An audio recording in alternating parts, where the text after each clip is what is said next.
Voici, amis, le verset que nous allons traiter aujourd'hui. Les âmes droites t'aiment. Avant d'expliquer ces paroles, voyons de qui elles sont, c'est-à-dire qui les prononce. Il nous revient en effet d'expliciter ce que l'auteur ne dit pas. Peut-être que le mieux est de les attribuer aux jeunes filles et de les joindre à leurs paroles précédentes. Elles viennent de dire « Nous exulterons et nous nous réjouirons en toi, nous souvenant de tes seins meilleurs que le vin. » Elles s'adressent évidemment à l'épouse. Elles continuent donc leur discours et concluent ainsi « Les âmes droites t'aiment ».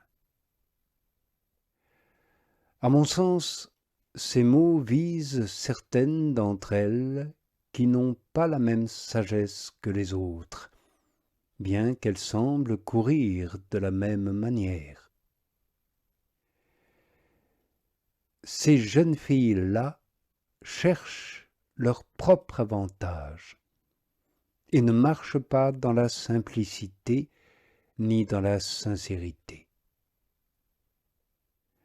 Au contraire, envieuses de la gloire spéciale de l'épouse, elles saisissent toute occasion de murmurer contre celle-ci, parce qu'elle est entrée seule dans les celliers. C'est exactement ce que dit l'apôtre lorsqu'il dit « le danger des faux frères ».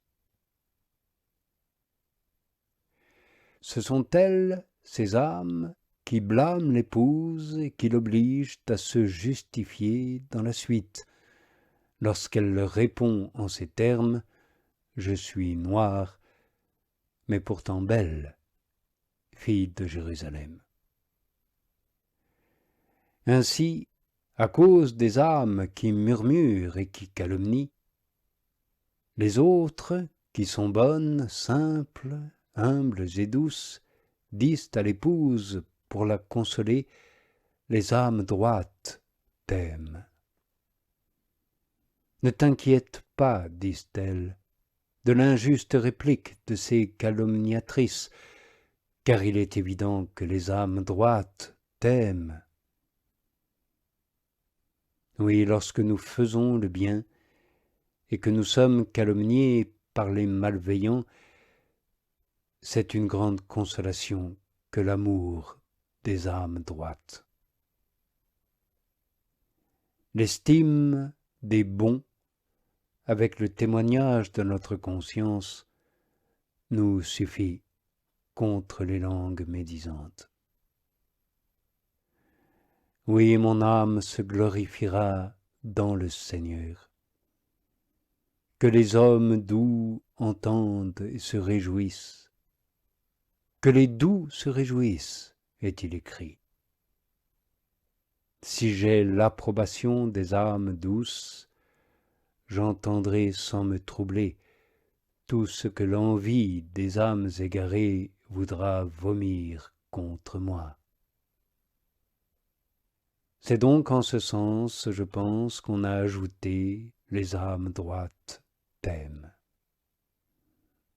Et non sans raison, à mon avis. Car presque partout dans les jeunes filles, j'en trouve qui guettent les actions de l'épouse, non pas pour les prendre en exemple, mais pour les critiquer. Elles souffrent de voir quelque bien dans leur prochain et se régalent de leurs défauts. Regardez-les se promener à l'écart, se réunir et s'asseoir ensemble, et aussitôt donner libre cours à leur mauvaise langue dans des chuchotements détestables. Elles se serrent l'une contre l'autre sans la moindre distance entre elles, si grande est leur démangeaison de médire et d'entendre des médisances. Elle s'acoquine pour dire du mal, toujours d'accord pour semer la discorde. Elle lie entre elles des amitiés nourries d'inimitié.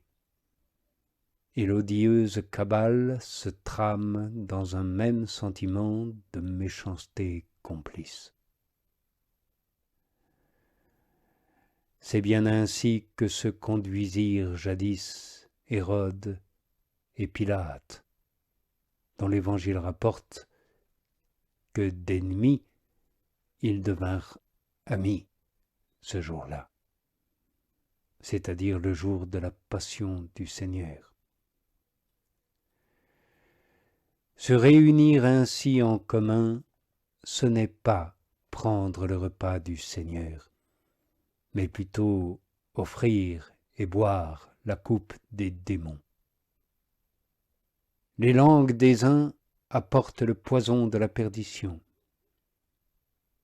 Les oreilles des autres reçoivent avec plaisir la mort qui entre en elles. C'est ainsi que, selon le prophète, la mort entre par nos fenêtres, tandis que les oreilles et la bouche nous démangent. Nous nous administrons mutuellement à l'envi le breuvage mortel de la médisance. Que mon âme ne se joigne pas à l'assemblée des malveillants, car Dieu les déteste. Comme dit l'apôtre, les médisants sont détestés de Dieu. Écoute comment Dieu lui-même confirme cette sentence par les paroles du psalmiste. Je poursuivais celui qui médisait son prochain. Rien d'étonnant à cela, puisque ce vice surtout attaque et pourchasse bien plus âprement que tous les autres la charité, qui est Dieu. Vous pouvez vous en rendre compte vous-même, amis. Quiconque médit fait voir d'abord que la charité lui manque. Ensuite, en médisant, quel autre but poursuit-on, sinon de rendre odieux ou méprisable aux auditeurs celui dont on médit? La mauvaise langue blesse la charité en tous ceux qui l'écoutent. Elle la tue. Elle l'éteint complètement, dans la mesure où elle le peut, même chez les absents, auxquels ces paroles colportées ont pu parvenir peut-être par l'intermédiaire des présents. Vois comment un propos qui court vite de bouche en bouche peut aisément et prestement infecter une immense multitude d'âmes par le virus de sa méchanceté. C'est pourquoi l'esprit prophétique dit de ces gens-là, leur bouche est remplie de malédictions et d'aigreur, agiles sont leurs pieds à verser le sang. Oui, leurs pieds sont aussi agiles à courir vite que leurs paroles. Un seul homme parle et il ne profère qu'un seul mot. Pourtant, ce mot unique, en un seul et même instant, atteint les oreilles et tue les âmes d'innombrables auditeurs. Car un cœur aigri par le fiel de l'envie ne peut plus répandre au moyen de la langue que des mots aigres. Suivant la parole du Seigneur, la bouche parle de l'abondance du cœur. Il existe plusieurs sortes de cette peste. Les uns vomissent le venin de la médisance tel qu'il leur vient aux lèvres, avec une insolente franchise. Les autres, par contre, cherchent à voiler, par le phare d'une réserve simulée, la méchanceté qu'ils ont conçue et qu'ils ne peuvent retenir. Regarde-les. Après un préambule de profonds soupirs, ils lâchent leurs calomnies avec une sorte de gravité hésitante, le visage affligé, les yeux baissés, la voix plaintive. Et ils sont d'autant plus persuasifs que leurs auditeurs croient les entendre parler à contre-cœur, et même plutôt par compassion que par malice. « J'en suis navré, dit l'un, parce que je l'aime beaucoup, mais jamais je n'ai pu le corriger de ce défaut. » Ou bien un autre, « J'avais bien découvert cela chez lui, mais jamais je ne l'aurais ébruité. Cependant, puisque la chose a été divulguée par un autre, je ne peux nier la vérité, et je le dis avec douleur, il en est vraiment ainsi. » Et il ajoutera, « Quel dommage! Il a tant de qualités par ailleurs, mais en cela, pour parler vrai, il est tout à fait inexcusable. » Prenons garde, amis, de ne jamais, jamais être de ces gens-là.